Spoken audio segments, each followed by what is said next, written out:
नमस्कार मंडळी. मार्गशीर्ष गुरुवार कथा.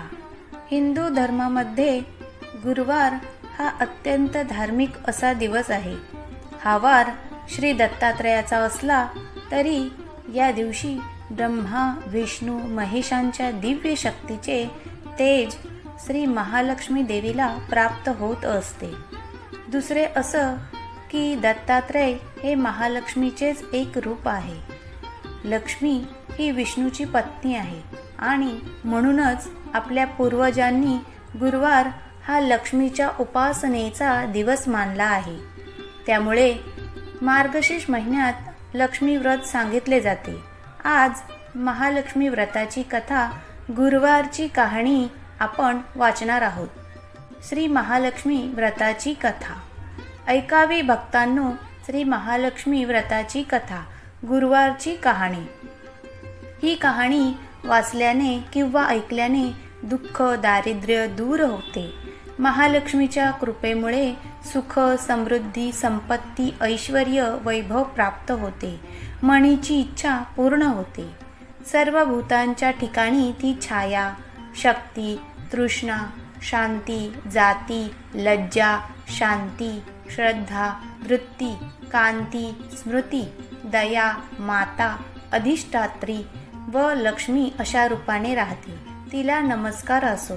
कैलासावर पार्वती, क्षीर समुद्रात सिंधू कन्या, स्वर्गात महालक्ष्मी, भूलोकी लक्ष्मी, ब्रह्मलोकी सावित्री, गोलोकी राधिका, वृंदावनी रामेश्वरी, चंदवनी चंद्रा, चंपकवनी गिरिजा, पद्मवनी पद्मा, मालतीवनी मालती, कुंदवनी कुंददंती, केतकीवनी सुशिला, कदंबवनी कदंबमाला, राजप्रसादी राजलक्ष्मी, घरोघरी ती गृहलक्ष्मी अशा विविध नावांनी ती ओळखली जाते. तिला नमस्कार असो. सर्वांच्या परिचयाच्या असलेल्या श्री महालक्ष्मीची ही कहाणी आहे. द्वापार युगात भारतभूमीतील सौराष्ट्र देशात ही घडली आहे. तेथे भद्रश्रवा नावाचा राजा राज्य करी. तो पराक्रमी होता. 4 वेद 6 शास्त्रे 18 पुराणे यांचे सम्यक ज्ञान त्याला होते. त्याला सूरजचंद्रिका नावाची राणी होती. राणी देखणी सुलक्षणी व पतिव्रता होती. त्या दोघांना 7 पुत्र व त्यांच्या पाठीमागे एक कन्या झाली. कन्येचे नाव ठेवले होते श्यामबाला. एकदा महालक्ष्मीच्या मनात आले त्या राजाच्या राजप्रसादी राहावे. त्यामुळे राजा अति सुखी होईल व प्रजेला अधिक सुख देईल. गरिबाकडे राहिले तर तो सारी संपत्ती स्वतःकरिताच खर्च करेल.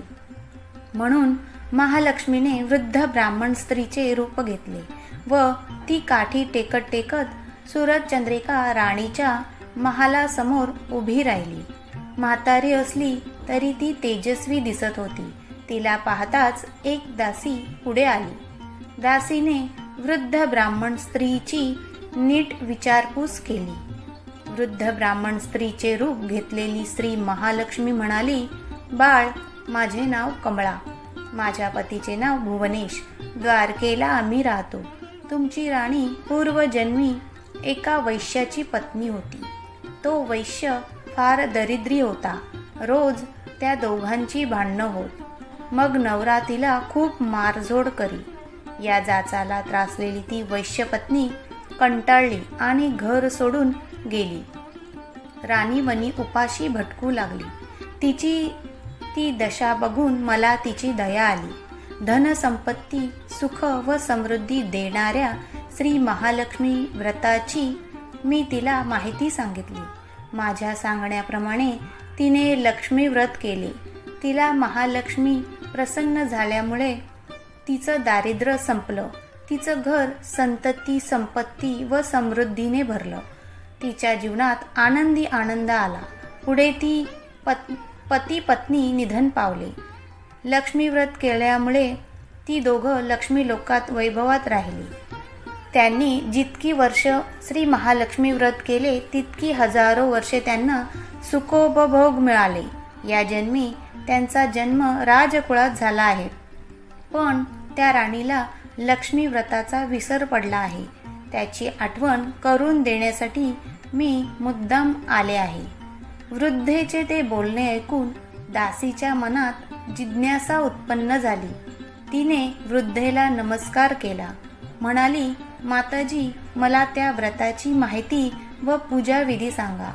वृद्धेच्या रूपातील महालक्ष्मीने दासीला लक्ष्मी व्रताची माहिती दिली व महिमा सांगितला. मग ती दासी त्या वृद्धेचे उपकार मानून व तिला नमस्कार करून राणीला निरोप सांगण्यासाठी अंतपुरात गेली. राजवैभवात लोळणाऱ्या त्या राणीला आपल्या ऐश्वर्याचा फारच गर्व झाला होता. संपत्तीमुळे व सत्तेमुळे ती उन्मत्त झाली होती. म्हातारीचा निरोप ऐकून ती रागारागाने तावातावाने आली आणि त्या वृद्ध ब्राह्मण स्त्रीला फटकाळपणे बोलली. तिला धक्काबुक्की केली. ती वृद्ध ब्राह्मण स्त्री म्हणजे प्रत्यक्ष लक्ष्मी होती हे काही तिला कळले नाही. राणीचा तो उद्धटपणा पाहून महालक्ष्मीने तेथे न राहता स्वस्थानी जाण्याचे ठरवले. ती राजदरबारातून निघाली. वाटेत तिला श्यामबाला भेटली. श्यामबालेला सगळी हकीकत कळली. तिने त्या वृद्ध ब्राह्मण स्त्रीची क्षमा मागितली. तेव्हा श्री महालक्ष्मीला तिची दया आली.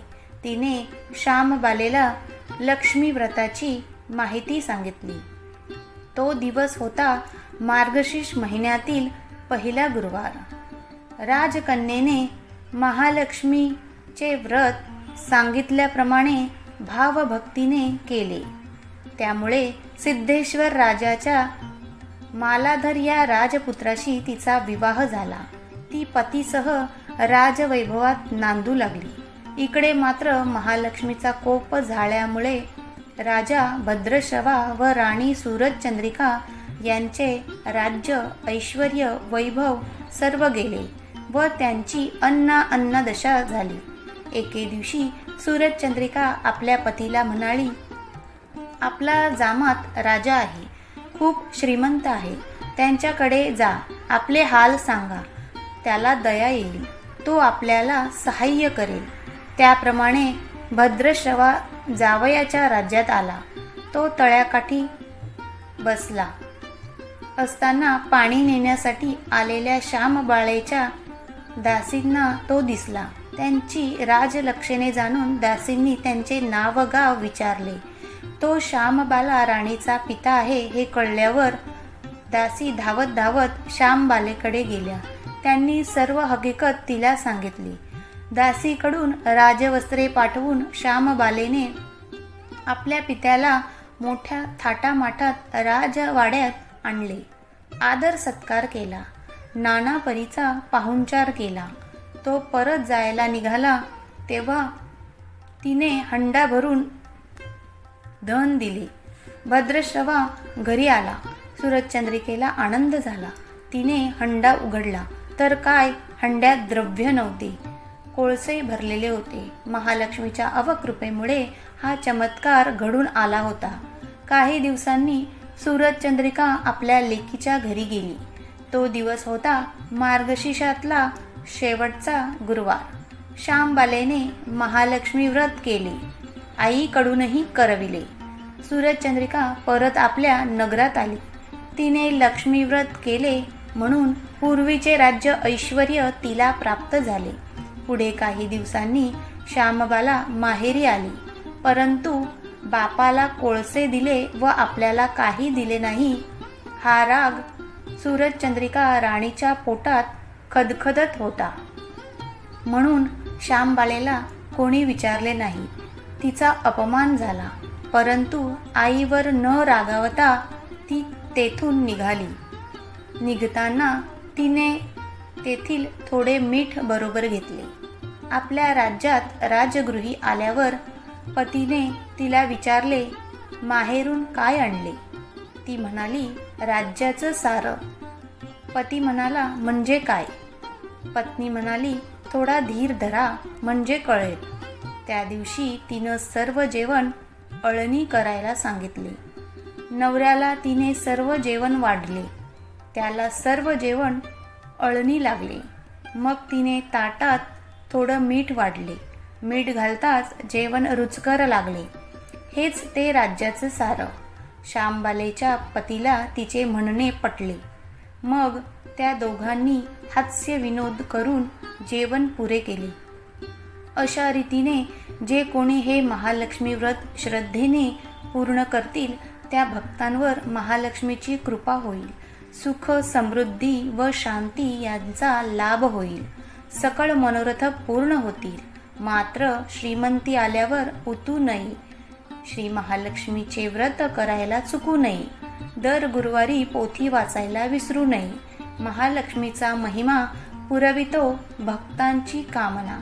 अशी ही श्री महालक्ष्मीची कथा, गुरुवारची कहाणी सुफळ संपूर्ण. ओम श्री महालक्ष्मी देव्ये नमः. ओम ह्रीं श्री महालक्ष्मीभ्यो नमः. ओम शांती शांती शांती. श्री महालक्ष्मी देवतार्पणमस्तु.